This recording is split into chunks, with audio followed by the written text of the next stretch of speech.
Assalamu alaikum warahmatullahi wabarakatuh.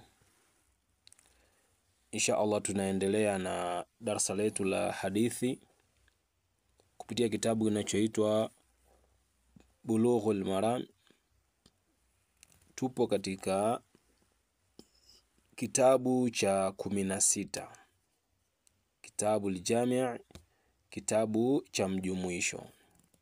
Na tunaposema kitabu maana yake ni maelezo ambayo yameandikwa katika karatasi kwa ajili ya kuwafahamisha wengine. Kwa hiyo tupo katika kitabu al-Jami', kitabu cha mkusanyiko, kitabu ambacho kimekusanya humu tutajifunza mambo ambayo yamekusanywa mbalimbali kuhusiana na mambo mbalimbali. Akaanza namba 1, babul adabi, mlango wa adabu. Babul adabi, mlango wa adabu. Tumesema kitabu al-Jami' ni kitabu cha mjumuisho, mjumuisho wa mambo mbalimbali. Sasa kaanza na jambo la kwanza ni adabu. Kwa hiyo tutajifunza hadithi ambazo zinaelezea juu ya masala ya adabu. Tukianza na hadithi ya kwanza ambaye sasa ukikusanya hadithi zote maana inakuwa ni hadithi ya 1236. Lakini sasa katika mlango huu ni hadithi ya kwanza. Anasema an Abi Hurairah radhiyallahu anhu qala, kutoka kwa Abi Hurairah radhi za Mwenyezi Mungu zimwendee juu yake amesema, qala Rasulullah sallallahu alayhi wasallam, amesema mtume wa Mwenyezi Mungu rehma na amani zimshikie juu yake, haqqul muslim ala almuslimi sittu, haki ya Muislamu juu ya Muislamu mwingine ni mambo sita. Haqqul muslim, haki ya Muislamu, ala almuslim, juu ya Muislamu, sittu, ni mambo sita. Yani kila Muislamu ana haki yake kwa Muislamu mwingine kwa mambo sita. Yani mpenzi msikilizaji au mfuatiliaji wa Kida Online TV, kwa maana kila Muislamu atambue kwamba ana mambo sita kwa Muislamu mwenzake. Kila Muislamu ana mambo sita kwa Muislamu mwenzake, kwa maana ana majukumu sita kwa Muislamu mwenzake. Ana mambo sita ambayo anatakiwa yeye afanyiwe, lakini pia mambo sita hayo anatakiwa yeye pia afanye kwa Muislamu mwingine. Anasema idha laqitahu, pindi unapokutana naye, fasallim alayhi, msalimie. Jambo la kwanza Muislamu ambalo anatakiwa mfanyie Muislamu mwenzake, idha laqitahu, pindi unapokutana naye, fasallim alayhi, msalimie. Ndio maana mara nyingi Waislamu wanapokutana usalimiana assalamu alaykum wa rahmatullahi wa barakatuh, na mwingine anajibu wa alaykumus salam wa rahmatullahi wa barakatuh. Kwa hiyo ile ni haki ya Muislamu kwa Muislamu mwingine.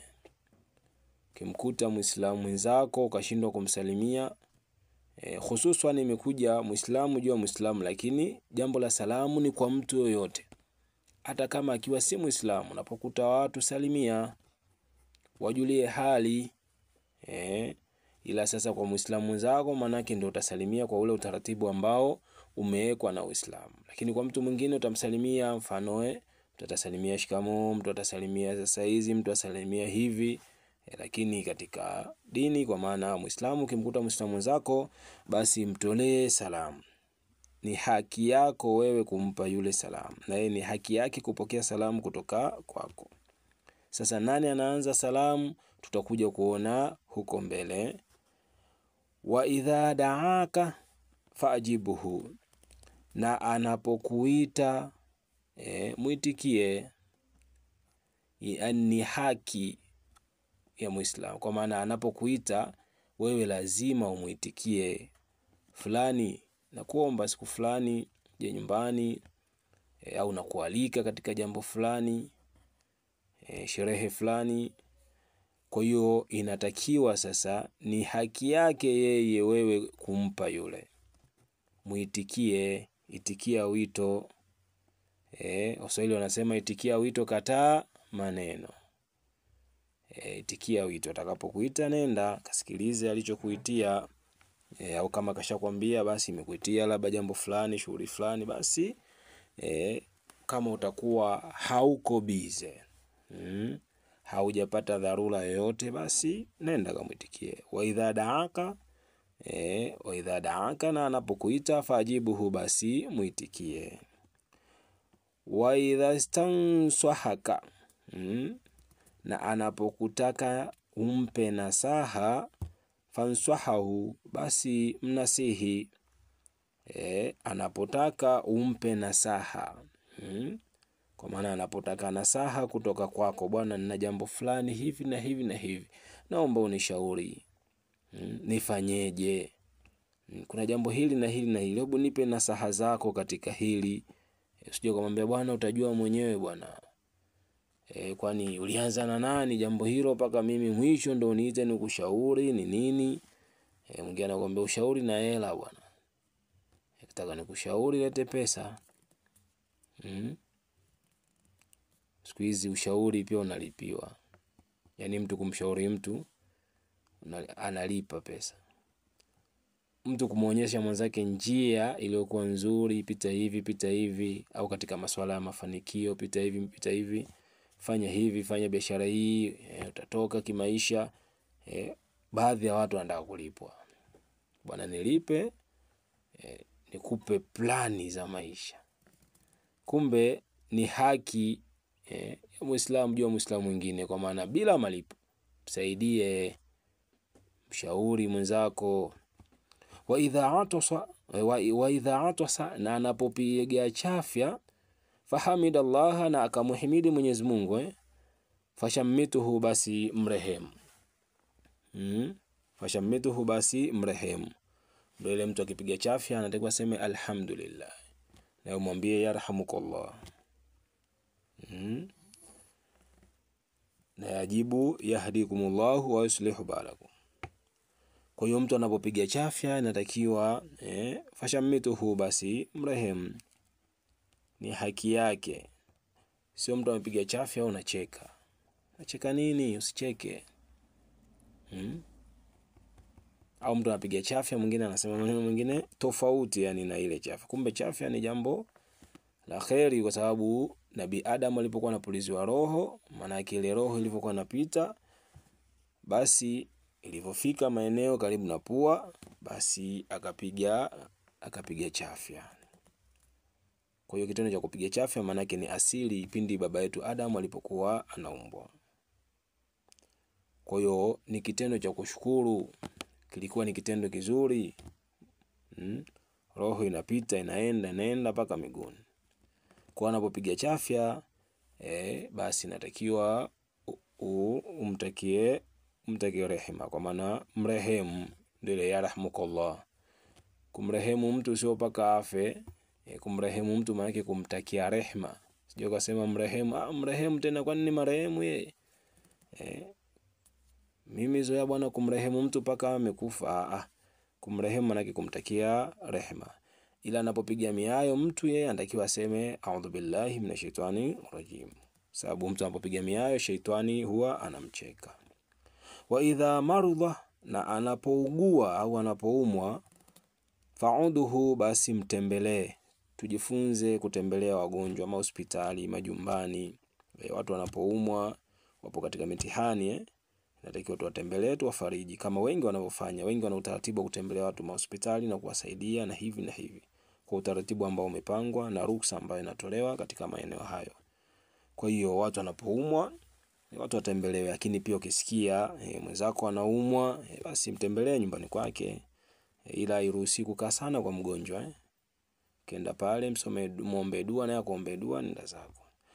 Wa idha mata, na anapokufa, fattabi'uhu, basi msindikize. Anapokufa Muislamu mwenzako, msindikize. Hususan mmoja kwa Muislamu, lakini mtu wote anapokufa azikwe. Rawahu Muslim, hadithi imeipokea Muslim. Kwa maana tunaona jinsi gani haki ya Muislamu juu ya Muislamu mwingine, haki ya Muislamu juu ya Muislamu mwingine. Kwa maana mtu anapokufa anatakiwa asindikizwe. Kusindikiza maana yake ndio ile kufuata lile jeneza. Na usikae nyuma katika kusindikiza jeneza, kaa mbele ili uweze kulipokea lile jeneza. Hiyo ndio hadithi yetu ambayo tumeanza nayo katika kitabu Jami' Babul Adabi. Tumejifunza mambo ambayo natakiwa tufanyiane, tusaidiane, tusitengane, tusiweke kibri, haitakiwi. Mtu anaposikia msiba jirani, basi acha shughuli zako kazike. Posikia mgonjwa jirani, haijalishi yupoje, sijui hivi umegombana naye hujagombana naye, ondoa zile tofauti. Mtu anaumwa, wewe bado unaendelea bifu. Mtu anaumwa, unaweka kinyongo. Mtu amekufa, bado unaweka kinyongo. Alisema hivi na hivi na hivi na hivi, atajua mwenyewe. Hapana. Mtu anapokufa maana yake azikwe, ni marhum. Marhum yake ni mtu ambaye mwenye kuonewa huruma. Lakini pia mtu anapokuita itikia, na mtu anapotaka umpe nasaha zako basi mpe, na anapopiga chafya basi mrehemu, mtakie rehema kwa Mwenyezi Mungu. Mambo haya ni lazima kwa Muislamu kufanya kwa Muislamu mwenzake, kwa maana akiwa hafanyi mambo haya pata dhambi. Mfano mtu umegombana naye, amepiga chafya, umetulia tu, mrehemu bwana. Huenda kule kumrehemu akarudisha moyo nyuma, mkapatana. Kwa inshallah Allah tuongoze, tuwe katika mstari ulionyooka, tuweze kusaidiana, tuweze kuhurumiana, lakini pia tuweze kupendana. Asalamu alaykum warahmatullahi wabarakatuh.